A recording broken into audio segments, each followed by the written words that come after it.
Hi, in this lecture video, I'll be discussing equilibriums and its meaning in organic reactions. And my emphasis would not be on calculating equilibrium constant, rather it is interpreting what they mean. So first, let's get started doing a quick review of equilibrium. Equilibrium refers to basically regions in equal rate when the rate forward and the rate backward are the same thing. Then the system is then said to be reaching a dynamic equilibrium. Now, when we have a reversible reaction, or a reversible process for that matter, then that means that reactant can be converted into the product, and product can also be converted back into the reactant as well. And whenever the rate forward and the rate backward are the same things, then that is when the system is then said to be reaching a dynamic equilibrium. Now, that does not mean that the concentration of the product and the reactant are the same thing. So just because the rate forward and the rate backward are the same thing, it does not mean the concentration of the product and reactant are the same thing. So please keep that in mind.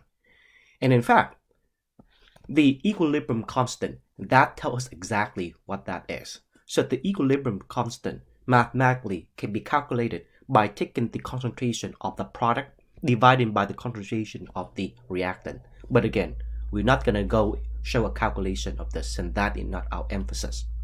But from this equation right here, we will then see that an equilibrium constant tells us about the ratio between the concentration of the product over the reactant.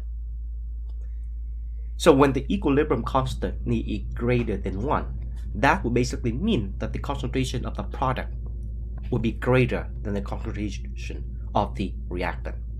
So once it reaches equilibrium already, we have more product than reactant. And this is when the delta G will then be negative, and the product will be favored over the reactant. And so the reason why this delta G right here will be negative is, again, when we plug this into this equation right here, this is where we see the equilibrium constant will be. And notice the negative sign in the front. So the larger the equilibrium constant, then the more negative the delta G will be. So therefore, when the equilibrium constant is greater than 1, reaction is then said to be spontaneous, and products are in favor over the reactant. And similarly, if we were to have an equilibrium constant that is small, in this case less than 1, that basically means we have less product than reactant. So the concentration of reactant will be greater. And this is when our delta G will then be positive. And this is when reactant will be favored over product. And that will then indicate there will be a no reaction.